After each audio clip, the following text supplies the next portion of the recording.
사랑과 마음 상담센터에서 보내드리는 이른 아침 햇살 받기 프로그램입니다. 이 시간 하나님의 말씀을 통해 마음 치료가 이루어져 믿음의 안위함을 누리시는 시간 되시길 바랍니다.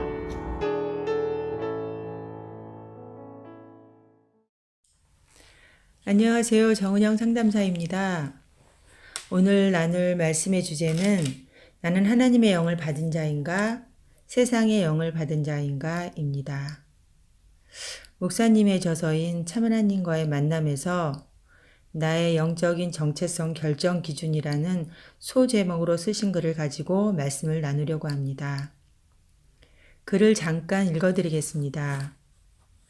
우리 안에 들어와 내주하는 영은 분명 진리의 영과 미혹의 영 둘 중에 하나이다. 미혹의 영은 광명의 천사로 가장한 세상의 영이다. 성경은 두 가지 영 중에 하나가 우리 마음속에서 왕노릇 한다고 말한다. 누가 왕으로 내주하느냐에 따라 우리의 존재가 결정된다. 죄는 이미 우리가 태어날 때부터 우리의 마음속에 자리 잡고 있다. 우리는 이것을 모르고 있었다. 만약에 이것을 알았다면 죄가 조종하는 대로 죄에 지배받는 인생을 살지 않았을 것이다. 그러나 예수님이 우리 마음에 좌정하시어 우리를 조종하시면 우리는 참된 인생을 살 수 있다. 나라는 인간의 가치는 바로 어떤 영이 들어오느냐에 따라 결정된다. 내 마음에는 어떤 영이 좌정하고 있는가? 사도 바울은 로마서 7장 14에서 17절 말씀에서 나는 육신에 속하여 죄 아래 팔렸도다. 나의 행하는 것을 내가 알지 못하노니 곧 원하는 이것은 행하지 아니하고 도리어 미워하는 그것을 함이라. 만일 내가 원치 아니하는 그것을 하면 내가 이로 율법이 선한 것을 시인하노니 이제는 이것을 행하는 자가 내가 아니요 내 속에 거하는 죄니라. 저는 이 말씀으로 인하여서 고민하게 되었습니다. 지난날의 생활도 돌아보게 되었습니다. 또한 영적으로 분별할 수 있도록 말씀을 전해주시는 목사님의 말씀을 듣고 있는 지금 나의 삶 가운데서 하나님의 영을 받은 것인지 다른 영을 받은 것인지 알고 살아가고 있는가라는 질문을 나 자신에게도 해보았습니다.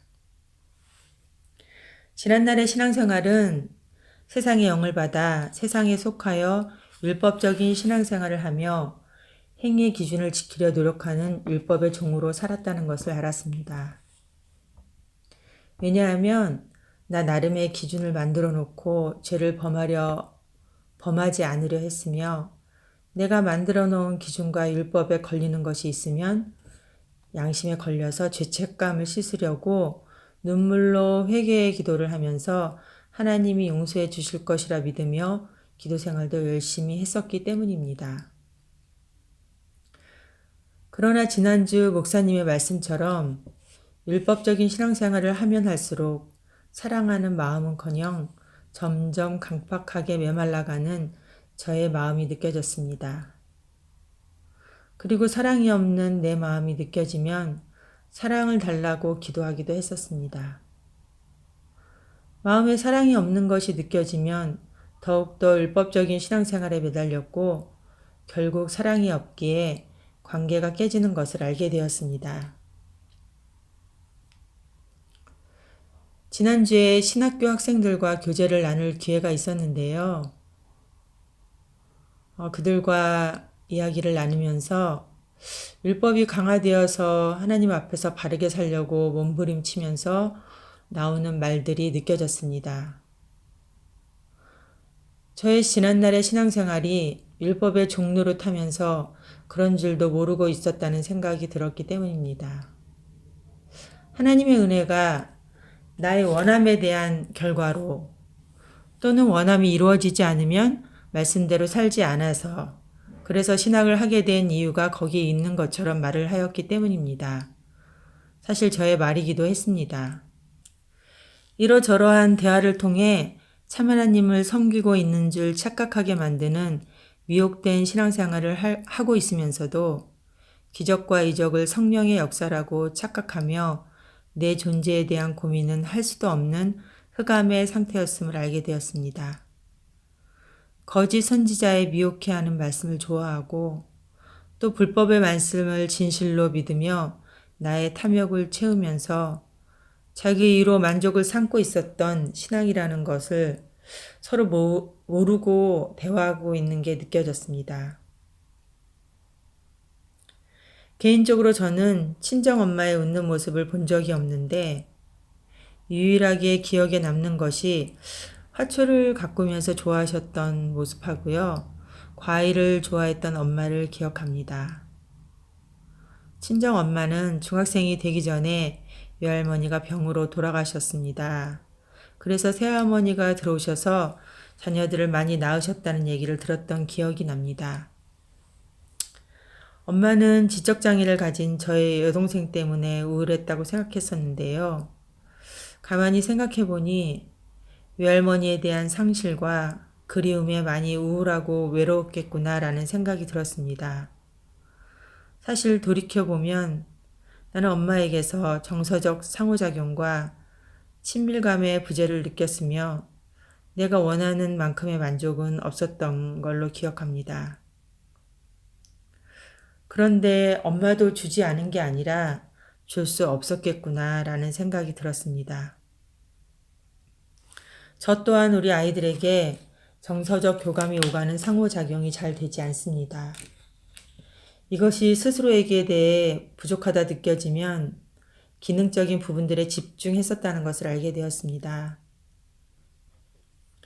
또한 저의 내면에서는 이것을 결핍으로 여기며 이것을 채우려는 욕구가 아이들에게 잘해주면서 환심사기 투사적 동의시를 일으켜서 엄마에게 잘해주도록 유도하고 또 나의 원함을 채우는 정서적 유익을 취하고 있었다는 것을 알게 되었습니다.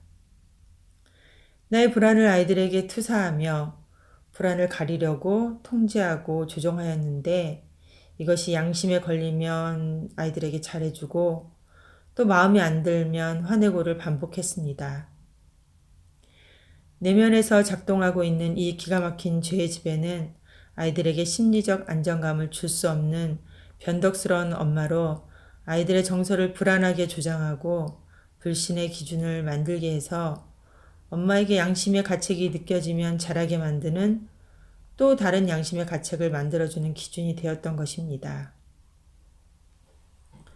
저는 요즘에 목사님이 전해주시는 말씀을 통해서 예수님을 믿는다는 것의 실체를 경험하면서 나의 약함과 악함과 부족함을 더욱 느끼면 느낄수록 예수님을 의지하게 되었고 또 겸손하게 될 수밖에 없다는 것이 마음에서 느껴졌습니다. 또한 말씀이 녹아있는 목사님과 성도들 간의 인격적 교제를 통하여서 심리적 안정감이 느껴지면서 공동체 안에서의 교제를 통하여 정서적 상호작용을 배우고 있습니다. 그래서 저희 마음이 회복되고 있다는 것이 느껴져 너무 좋습니다. 이 분별을 해주시는 참 목자를 보내주시는 하나님께 감사하고 또한 목사님께 감사합니다. 율법적 신앙에 미혹되어 식어지는 무늬만 사랑이 아닌 말씀을 통하여 마음에서 나를 수용하고 진정한 형제 사랑을 할 수 있는 자로 변화되어서 자라게 해주시기를 간절히 기도합니다. 마지막으로 오늘 말씀 주제인 나는 하나님의 영을 받은 자인가 세상의 영을 받은 자인가 라는 답을 드리면서 말씀을 맺겠습니다. 저는 제가 하나님의 영을 받았다는 증거가 있는 걸 알았습니다. 누구를 사랑할 수 없는 자기만 아는 나. 그런 존재 인식이 점점 깊어지면서 이것이 마음의 문이 열려 생명의 빛이 마음에 비춰져야만 알 수 있다는 것을 깨달았습니다. 그러하기에 오직 예수님만 의지하며 하나님의 영을 받은 자로서 십자가의 증인의 삶을 사는 것이 은혜라는 고백을 이 시간 해봅니다. 감사합니다.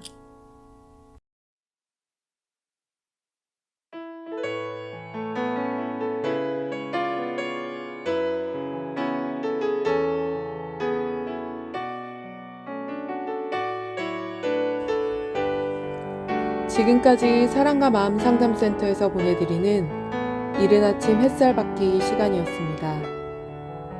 오늘도 하나님의 사랑을 경험하며 자기 성찰이 이루어지는 하루가 되시기를 기도합니다.